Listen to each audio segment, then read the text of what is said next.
Nos amis de l'été 2022 nous ont invités à visiter leur coin de pays cet automne avec notre voilier. Et on a accepté avec plaisir.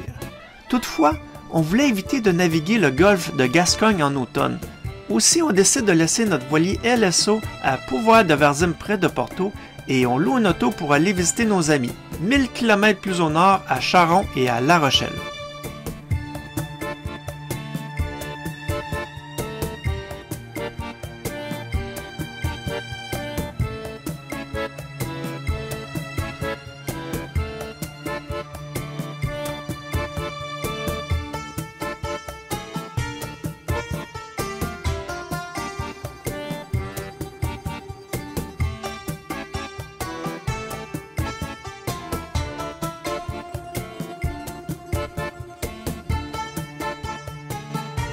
Le deuxième jour, notre amie Béatrice joue les guides touristiques et on visite le vieux port de La Rochelle.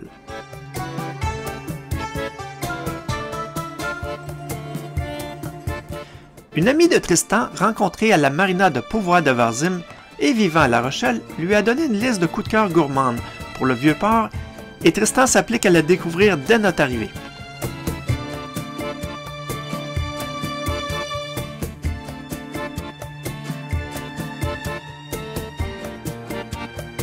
On découvre l'histoire de La Rochelle. Ce fut à une époque un territoire britannique accessible par leurs navires et rapidement reconquis par les Français. Les vestiges de ce port d'attache britannique avec ses remparts sont encore bien visibles aujourd'hui.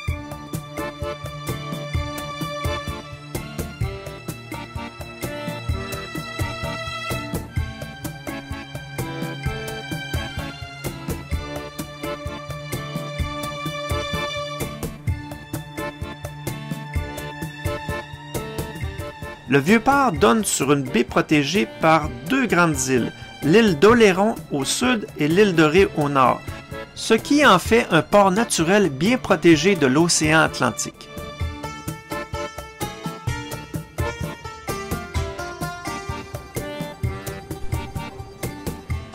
Des centaines de voiliers peuvent être logés au Vieux-Port, mais c'est à 10 minutes de marche que l'on accède à une marina moderne, celle des Minimes, pouvant accueillir plus de 3500 voiliers. C'est une des plus grandes marinas au monde, ce qui confère à La Rochelle un haut lieu du nautisme encore aujourd'hui.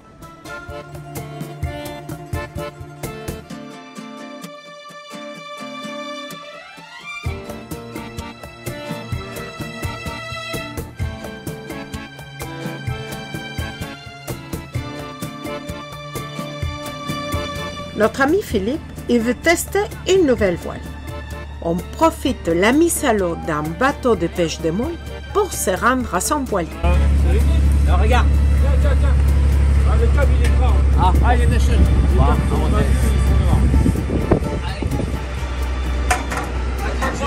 Allez. Non, mais on peut dire coucou, hein, aussi, là. Elle est morte, j'arrive. Je fais pas ça parce que tout le monde pense qu'il travaille. Ah oui, qu'est-ce que tu fais? Et qu'on va se mouiller en plus. Tu tournes sur ta main. Tu écartes. Ouais, on s'écarte un peu. Tant qu'il démarre. C'est du souple, hein. Il va démarrer. Oui. Il n'a pas démarré encore. Si, c'est bon. De toute façon, pas accrocher le câble de l'autre côté parce qu'il y a des dérives, tout ça là.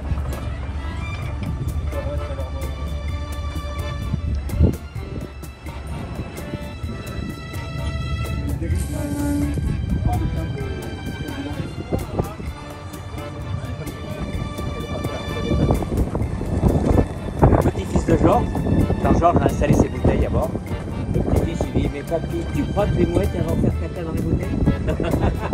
Ça c'est terrible.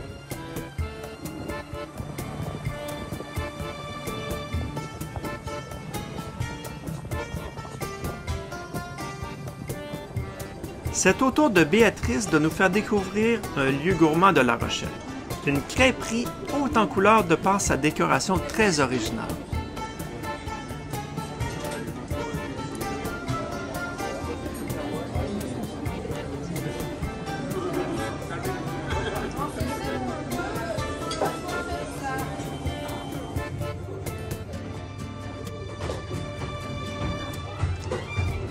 Et nous sommes dans la crêperie à La Rochelle. Vraiment super mignonne. Une table dans la chambre. Avec la petite douche. La table, c'est le robinet.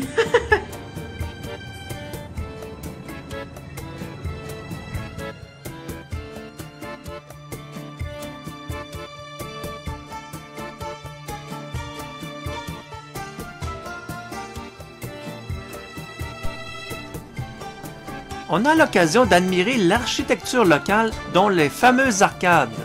Les piétons seront étonnés de flâner sous ces arches de pierre, protégeant des averses et offrant une ombre bienvenue en été. Amateurs de shopping prendront un malin plaisir à s'y promener.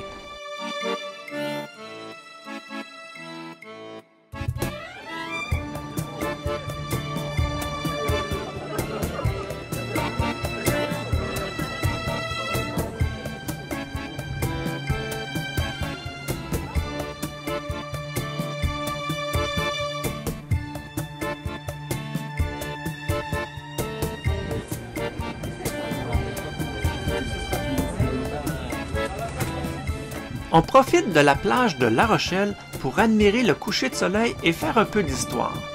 En face du port de La Rochelle se trouve le phare du bout du monde.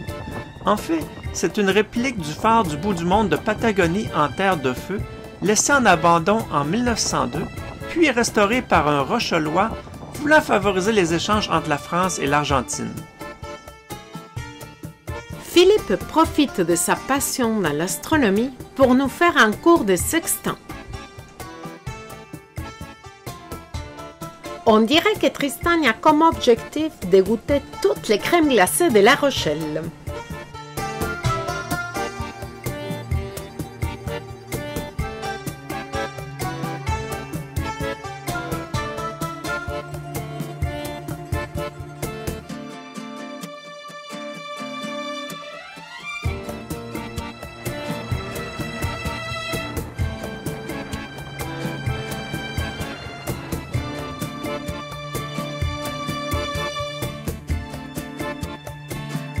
Après quelques jours passés à La Rochelle, nous allons visiter maintenant l'île de Ré. On retrouve à l'île de Ré la maison de campagne de nos amis grands marins ayant cumulé 50 000 milles nautiques. C'est aussi à cette charmante île que l'on retrouve les ânes en culotte. Le petit port de pêche est vraiment sympathique à visiter ainsi que les marais salants, mais notre lieu préféré est le phare des baleines situé au nord de l'île.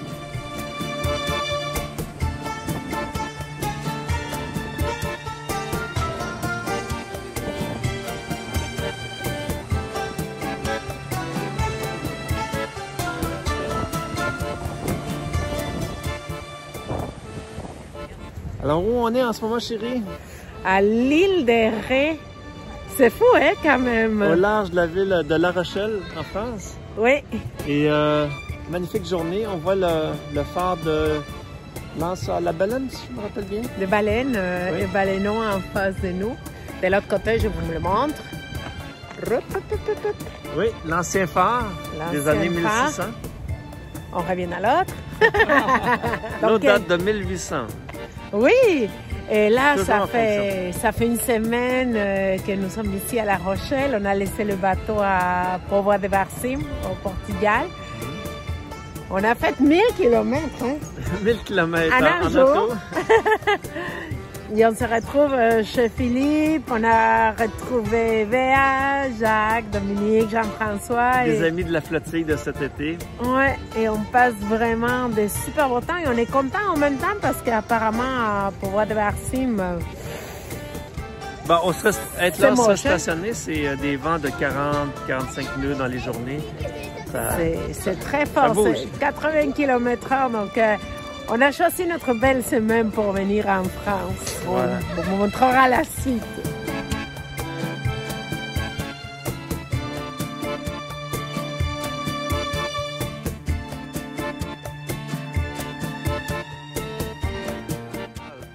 faisait les cordages de tous les bateaux d'époque en France, pour la région de l'Est du moins. Donc, tous les navires de guerre, les navires d'exploration de France, leur cordage, amarre, tout ce qui est fait de cordes était fait ici. Donc, on voit la grandeur, la longueur du bâtiment qui correspond à une encablure, la longueur de leur plus longue amarre. Super intéressant, c'est devenu un musée. Et ça a été construit dans les années 1600. Génial à visiter.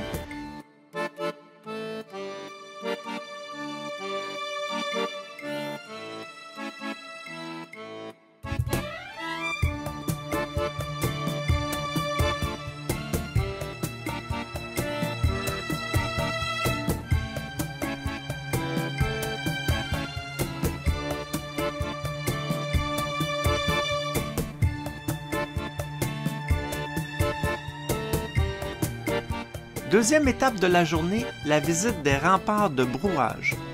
Lieu mythique pour les Québécois car c'est le village de Champlain fondateur de la ville de Québec. À l'époque, Brouage était l'un des ports commerciaux les plus importants de France, où mouillaient jusqu'à 100 bateaux. Son or blanc était le sel. D'ailleurs, les pêcheurs de Terre-Neuve s'y approvisionnaient en sel pour leur morue à cette époque.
Tout le territoire de La Rochelle se trouve en terrain marécageux et le roi de l'époque fit venir les experts des Pays-Bas pour construire des digues et permettre la culture dans ces anciens marécages.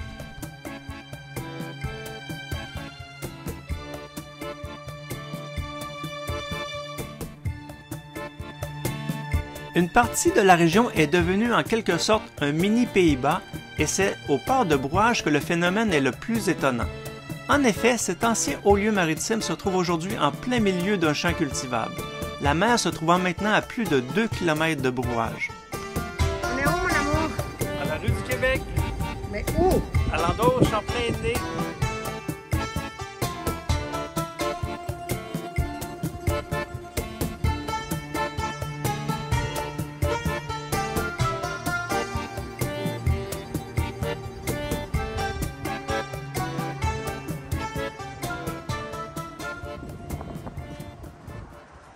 On trouve une boutique à Brouage où l'on accumule les clins d'œil aux visiteurs québécois. Canne de sirop d'érable, bière Unibrou de Chambly, drapeau du Québec, on s'y sent chez soi. On termine la journée en se rendant à l'île d'Oléron où notre ami Philippe fait un convoyage de bateau. C'est entre l'île d'Oléron et Brouage que fut construit 2 forts pour protéger La Rochelle des envahisseurs. L'un d'eux est nul autre que le célèbre Fort Boyard.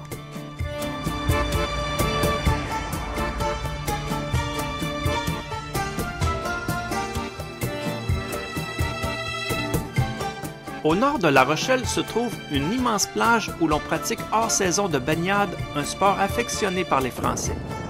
À son grand bonheur, Tristan a droit à une initiation aujourd'hui.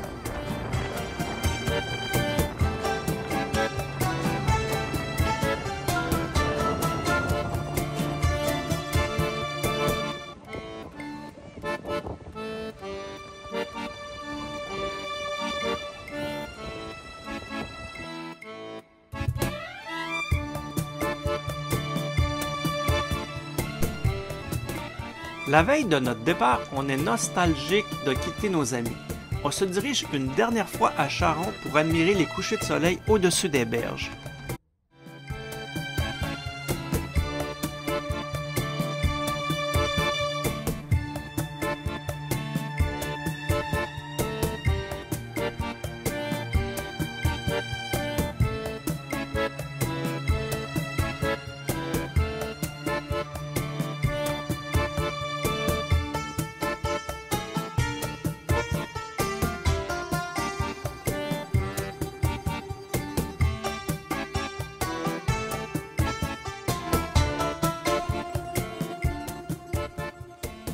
Toute bonne chose a une fin, et on parcourt les 1000 km séparant La Rochelle de notre voilier à Póvoa de Varzim au Portugal.